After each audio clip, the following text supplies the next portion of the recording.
Yung mga tubo na yan, tinatanggal pa namin yan, Dol. Ayan. Okay. Sak mo, Idol.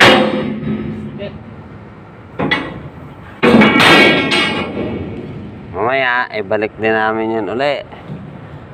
Akyat na naman. Pahirapan na naman.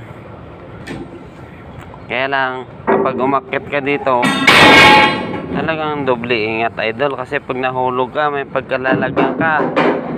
Dito nabungi yung kasama namin, nagpapustiso. Nahulog.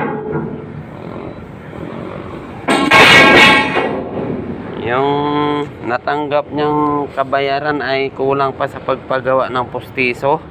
Sana naman sa mga administrasyon namin dyan, hindi nyo ba pwede dagdagan ang bayad sa mano ng open top na to? Oh. Sus Maria Josep.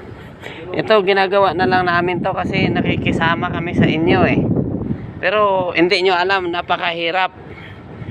Ha?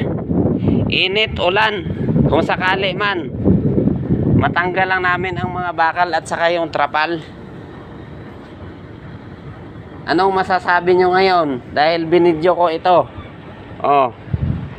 Ayun, pagapang-gapang kami dito. Oh. Kaya lang, siyempre, sa sarili namin, nagdodoble ingat kami.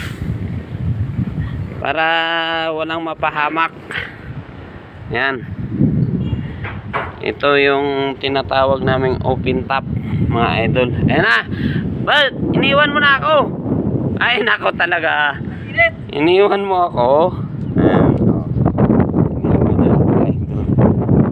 Thank you for watching, Dol. Bye bye.